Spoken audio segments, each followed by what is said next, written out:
Air chief marshal ने 1 minute के statement में हमारा ये 3 साल का पीरियड सब खत्म कर वाला छीन लिया इन्होंने, यहाँ तक आ गया था, झपट्टा मार के छीन लिया इन्होंने।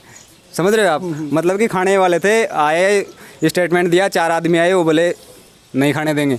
ये तो हम 2019 से लगातार 2022 तक, मतलब कि इनको पता तो था ही कि भी हमें टीओडी लागू करनी है, तो हमारा क्यों मेडिकल करवाया, क्यों हमारा फिजिकल करवाया, क्यों हमारा खर्चा करवाया, क्यों खुद का खर्चा करवाया, पेपर भी इन्होंने करवाया। नमस्कार, मैं किशोर कुमार, ग्रामीण मीडिया पर आपका बहुत बहुत स्वागत है।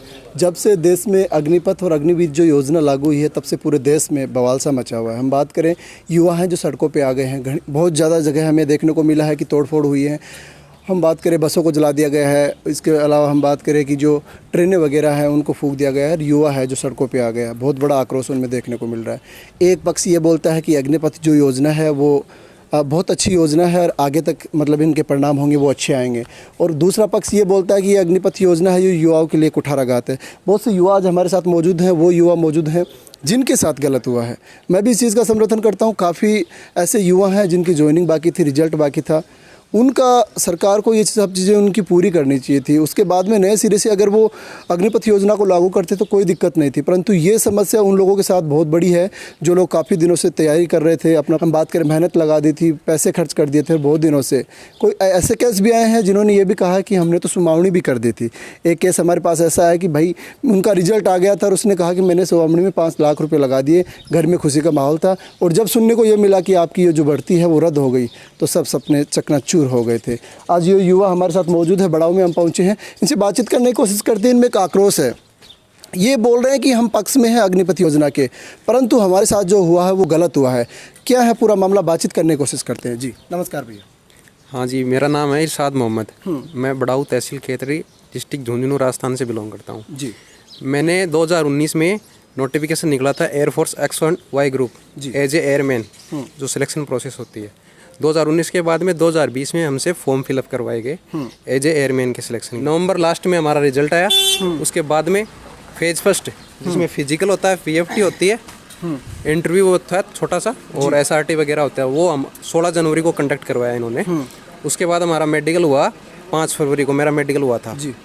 उसके बाद हमारी PSL आनी थी 30 अप्रैल को, जो कि डिले कर दी थी कुछ कोविड के वजह से जी जी, जो पब्लिश की गई 31 मई को 2021 को पब्लिक।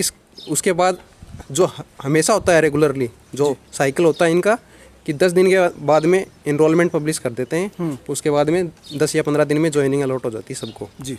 वो नहीं हुई। उसके बाद में इन्होंने 10 जुलाई का डेट टाइम दिया कि 10 जुलाई को आपकी इनरोलमेंट पब्लिश हो जाएगी, उसके बाद यहाँ आपकी ज्वाइनिंग प्रोसेस हो जाएगी, जो उन्होंने डिले कर दी जी। एयरमैन का ज्वाइनिंग इनरोलमेंट लिस्ट, और एक एयरमैन जिन्होंने एग्ज़ाम दे रखी थी, बच्चे लाखों बच्चे थे, 2020 के जुलाई में एग्ज़ाम हुई थी, उसका रिजल्ट भी बाकी है, तो उन्होंने बिल्कुल रद्द कर दिया। तो हम ये चाहते हैं कि मतलब जो पुरानी पेंडिंग बची हुई थी उनको तो कम से कम करवाओ, बिल्कुल प्रोसेस आगे बढ़ाओ। अग्निपथ के बारे में आपके क्या विचार है? अग्निपथ TOD योजना अच्छी है, कोई दिक्कत नहीं है। बहुत से अपने डेवलप्ड कंट्रीज हैं उनमें है जी, कोई दिक्कत नहीं है इसमें, पर इसको एक तरह से थोप दिया गया है। ये पैरेलल में चलनी चाहिए थे। जो पेंडिंग जो रिक्रूटमेंट है जो जैसे चल रही थी ओल्ड रिक्रूट, अग्निपथ योजना भी चलनी थी, दूसरी तरफ वो भी चलनी चाहिए, ताकि देश को सुरक्षा को खतरा नहीं पहुंचा जा सकते। आप कितने साल से तैयारी कर रहे थे? मैं 2018 से तैयारी कर रहा हूँ सर। इस भर्ती के इंतजार में कितने साल हो गए आपको? 3 साल हो गए इंतजार में। 2.5 साल हो गए कंप्लीट। और अब लास्ट में क्या मिला आपको? 2.5 साल में एयर चीफ मार्शल ने 1 मिनट के स्टेटमेंट में हमारा ये 3 साल का पीरियड सब खत्म कर दिया। 3 साल इन्होंने इंतज़ार किया था, रिजल्ट आएगा, खुशियाँ थी, लेकिन इनके सपने हैं वो पूरी तरीके से चकनाचूर उस वक्त हो गए जब सेना की ओर से स्टेटमेंट आता है कि जो पहले की जो भी भर्तियां थी वो सभी रद्द कर दी गई हैं। सरकार ने ये भी कहा था कि हम बहुत सालों पहले से इस पे काम कर रहे थे, तो सरकार को ये बोल देना चाहिए था कि ये जो ऐसी भर्तियां हैं लंबित थी उनको वहीं या तो रिजेक्ट कर देते या फिर उसको पूरी करवाते, जिनसे उन युवाओं के साथ गलत नहीं होता जो युवा 3 से 4 साल तक जी जान से मेहनत में जुटे हुए थे। एक भाई और हमारे साथ मौजूद है, बातचीत करते हैं। नमस्कार भैया। नमस्कार भाई साहब। क्या नाम आपका? मेरा नाम देवेंद्र है और मैं बड़ाऊ गाँव का हूँ, खैतरी तहसील का। जैसा कि भाई ने बताया, उसी रिक्रूटमेंट में मैं भी था, और 2019 में नोटिफिकेशन आया था और 2020 के नवंबर में हमने पेपर दिया था। 21 में जनवरी में हमारा मेडिकल हो गया, फिजिकल हो गया, और जो PSL आनी थी 1 महीने लेट आई, कोई दिक्कत नहीं। 31 मई को PSL आ गई थी और उसके बाद में 10 जुलाई को हमारा एनरोलमेंट आना था। लेकिन उसके बाद में ये क्या करते हैं कि हर महीने एक अपडेट देते हैं कि एडमिनिस्ट्रेटिव रीजन्स के कारण और कोविड के कारण आपका जो रिजल्ट है, एनरोलमेंट है, वो पोस्टपोन कर दी जाती है। हर महीने के लास्ट डेट को ये एक नोटिस दे देते हैं। बाकी ऐसी कोई मतलब खबर ही नहीं कि आपको कि TOD भी आ सकती है या फिर कोई और स्कीम भी लाई जा सकती है। जो मतलब कि इनको पता तो था ही कि भी हमें TOD लागू करनी है, तो हमारा क्यों मेडिकल करवाया, क्यों हमारा फिजिकल करवाया, क्यों हमारा खर्चा करवाया, क्यों खुद का खर्चा करवाया, पेपर भी इन्होंने करवाया, खर्चा तो आया ही है। अगर इनको ये लागू ही करना था तो क्यों जुलाई के अंदर ये पेपर करवाया। जो हमारे बाद में एक पेपर और करवा चुके हैं, जो जुलाई में पेपर दिया है, उनका भी रिजल्ट नहीं आया अभी तक। और जहाँ तक ये बात है कि अग्निपथ स्कीम सही है या नहीं है, इसका तो मतलब जब 4 साल बाद में पता चलेगा, जब वो आएंगे ना, जो वो वहाँ से भीड़ आएगी ना, तब पता चलेगा कि ये कितनी अच्छी है। नहीं मानते क्या आप? ये बोल रहे हैं कि हम अर्धसैनिक बलों में और ये पुलिस बल है, इनमें हम इनको 10% का आरक्षण देंगे। तो भाई साहब 12.5% आरक्षण है अभी। कितने एक्स सर्विसमैन हैं जो नौकरी कर रहे हैं जी, वो भी ये मानो कि कोई किराना की दुकान खोल के बैठा है, कोई कुछ कर रहा है, कोई कुछ कर रहा है, उनके पास भी जॉब नहीं है। तो हम क्या माने 4 साल बाद में आएगी वो भीड़ ही आएगी। बिल्कुल बिल्कुल। तो इसके जो रिजल्ट है ना, वो तो बाद में पता चलेंगे। जी जी जी। अगर इनको लागू करना था तो ये कर लेते कि भाई स्थायी भर्तियाँ वो चलेंगी, पैरेलल एक भर्ती और चला दें। और जहाँ तक ये बात है कि भाई ये उदाहरण देते हैं कि फ्रांस में ये लागू है, इजराइल में लागू है।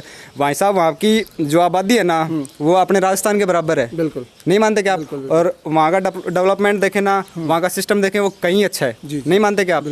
और जाना ही नहीं चाहता वहाँ का युवा जो है, आर्मी में नहीं जाना चाहता। उनको पकड़ पकड़ के ले जाते हैं। वो आपको मारने वाला छीन लिया इन्होंने, यहाँ तक आ गया था, झपट्टा मार के छीन लिया इन्होंने।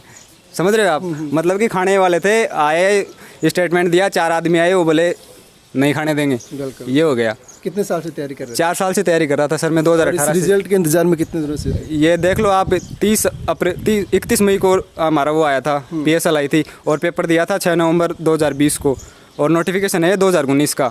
जनवरी 2020 में पेपर हो गया था हमारा, सॉरी फॉर्म फिल किया था हमने। और उसमें इस बार तो भर्ती में ये मतलब कि नोटिस में ये भी दिया है कि एयरफोर्स के पास ये अधिकार है कि हम कभी भी इस भर्ती को रद्द कर सकते हैं। उसमें ये भी नहीं था कहीं पे भी, ये बिल्कुल नहीं था। और जो भर्ती होगी ना, वो मतलब कि एज ए अग्निवीर नहीं होगी, वो मतलब कि एयरमैन के तहत आपको लेंगे। लेकिन वो तो मतलब ना तो अग्निवीर बना रहे हैं, ना ये एयरमैन बना रहे हैं। वो तो करेंगे नहीं, कुछ नहीं होगा। देखिए ऐसे बहुत से भाई हैं जिनकी समस्या जो है वो एकदम सही है, और काफ़ी युवा हैं जिन्होंने तो गलत कदम भी उठा लिए हैं। जब से ये TOD लागू हुई है तब से बहुत से युवा हैं जिन्होंने सुसाइड से जैसे कदम भी उठा लिए हैं। हम चैनल के माध्यम से तो यही निवेदन करना चाहते हैं कि आप ऐसा कदम तो मत उठाइए जिनके कारण आपके परिवार को परेशानी हो, क्योंकि आप अपने परिवार के लिए हीरे मोती के समान हैं। ये भर्तियाँ नहीं होंगी और कोई सेक्टर में आप जॉब कर लेंगे, परंतु सुसाइड वगैरह करना, आत्महत्या वगैरह करना हल नहीं है। संघर्षपूर्ण ज़िंदगी है, आगे बढ़ते रहिए। आज से आप अपने आप को हताश मत समझिए, और बहुत से सेक्टर है जिसमें आप जॉब कर सकते हैं। परंतु जिस प्रकार से इन भाइयों ने अपनी समस्या बताई, 4 साल से ये भर्ती के रिजल्ट के इंतज़ार में बैठे थे कि हमारा रिजल्ट आएगा और हम नौकरी लगेंगे। जिस प्रकार से भाई ने बताया कि निवाला था, 2 मुँह तक आ गया था, और लास्ट हद में सेना ने वो छीन लिया। बहुत से भाई हैं जिनकी ऐसी समस्या थी। आगे भी हम और भाइयों से आपको मिलाते रहेंगे। तब तक दीजिए इजाज़त। जय हिंद, जय भारत।